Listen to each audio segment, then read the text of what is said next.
Hello, everybody. Scott Golden here with the Golden Opportunities Coaching YouTube channel, and we usually have content every day.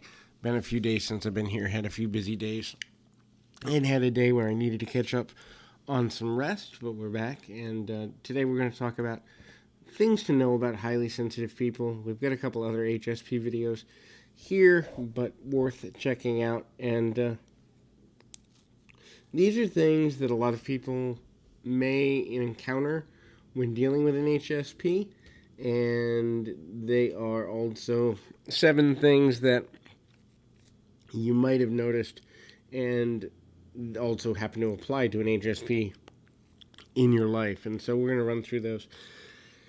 HSPs are wired differently, and so that means they notice different things, or they notice things more vibrantly or severely than others. While this is neither good nor bad, it does interact or change how you interact with someone who's a highly sensitive person.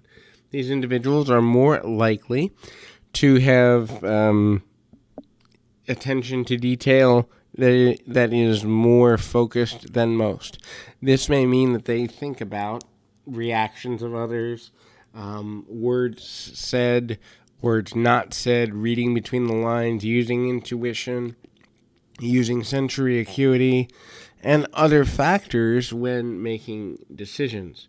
This means that their ability to make decisions is very detailed, and also making choices can take longer than for the average person who is not an HSP, which, for the record, the rate of HSPs in Western countries is somewhere between 18 to 20%. That's 1 in 5 to 1 in every 6 people, so it's not a small group of people by any stretch, but it also means that the way they make decisions is different, thus allowing for deeper thought from multiple angles, and the attention to detail can be helpful in achieving certain goals. This is also, it is more likely for an HSP to deal with senses of emotional overwhelm and highly sensitive emotions, which actually blends another 2 of our concepts. So the overwhelm is because the emotional flood that comes with being an HSP is often more than people who know what to do with. If they don't have a spiritual practice, or at least a good series of mental health steps, becoming an HSP or being an HSP can feel very overwhelming because they don't have an outlet for the heightened emotions. So heightened excitement can be good, heightened sadness or anxiety or depression or anger can be bad, and if one does not have an outlet for these emotional realities, even if it's in removal from social situations, things can go in a very negative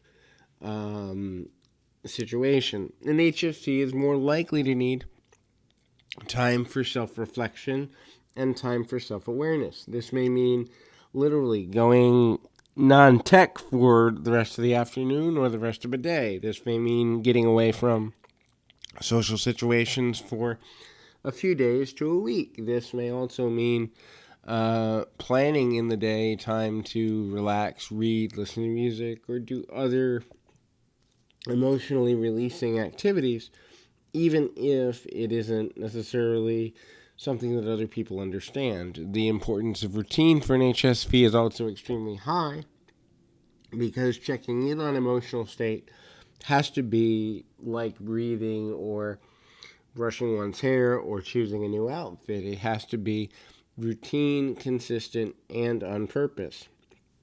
Understand that an HSP is very self-aware. They're going to tell you not only what they're thinking and how they're feeling, but why. The motive behind what they're thinking and how they're thinking, mainly because for them, the emotions are deep, therefore where this is coming from inside themselves is a common, almost multiple times a day question, and the realization of these answers is often most easy to share, and when it's shared, it can deepen relationships, which is a goal for many HSPs. Many HSPs feel a desire to feel more complete through relationships, and one way of creating that completeness is a deeper understanding of motivating factors. many of these individuals are extremely self-critical. The self-criticism comes from the place of believing, at least partially, that situations have to be perfect to be helpful or as close to perfect as possible. When a person who is an HSP feels they cannot get their desired reaction or result, there's often a feeling of anxiety, depression, fear, anger, angst that comes with it. And so being self-critical and needing everything to be in order before going in front of other people with a concept, an idea, a subject is essential for many HSPs to feel in control of their environment.